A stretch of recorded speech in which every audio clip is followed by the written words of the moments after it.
Africa Content TV. Abẹ́ ẹ̀gbọ́n tó sọ nípa Sunday yẹn, akọni Yorùbá tó fojú Fúlàní. Síjọba lé tó wá sá lọ sókè òkun. Tó padà dé tó yẹ ká máa jẹ. Ṣàwámà láti gbogbo èèyàn kò jẹ. Yorùbá lẹ́wọ́ dìtẹ̀ ọ̀pọ̀lọpọ̀ Yorùbá burú.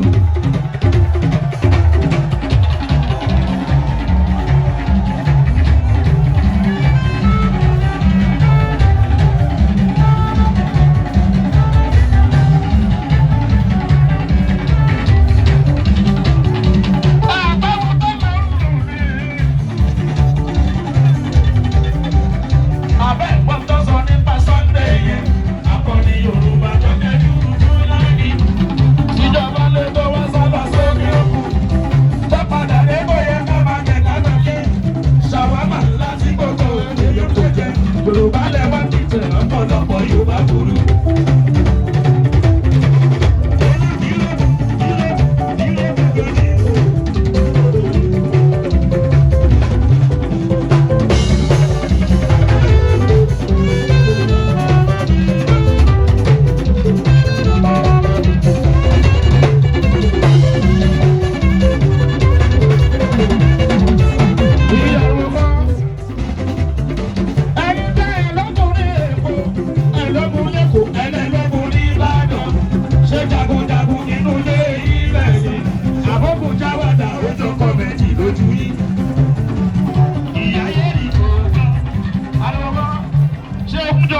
Abiola Agbelori Aboyo skiti nisi ọmọ Ìyábàdàn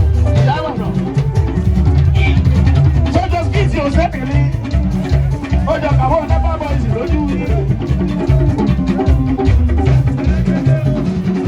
Aboyo skiti erékeré ẹyin bẹ́ẹ̀ bá mú ní èkó ẹlẹkùnlẹkùn ẹlẹlẹkùn ní Ìbàdàn ṣe jagunjagun nínú lé. Lójú yìí, kí ló sọ? Abẹ́lẹ́ sọ.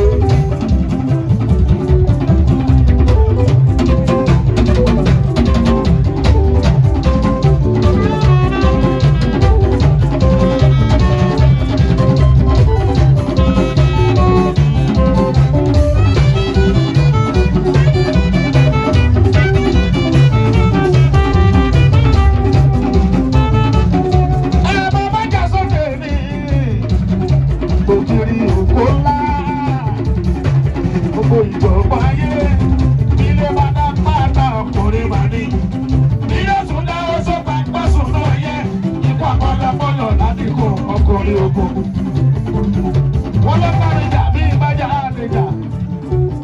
Wọ́n ní mo fọ́ fún ìjọba mi ìrọ́bá lè lọ́mọ. Gbà fún. Ó pàtó wà kú tọ́nu bá mo dúró mi sá. Ojú méjèèjì máa wá sá. Ẹ bá bájà Sunday ní ilé bá dá pátá ọkùnrin ìbàdí. Ilé tún dá ó tó bá ń gbẹ́sùn náà yẹ. Ìwà pọ̀lọpọ̀lọ ládìgbò ọkùnrin ogun.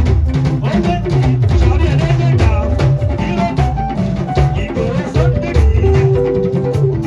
Ẹ wá sábà bí mo ṣe ṣe rè mí lélẹ̀ yẹn. Ẹ yà wọ́n lọ́dọ̀ yẹn. Àbí èsì.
Sẹ́dọ̀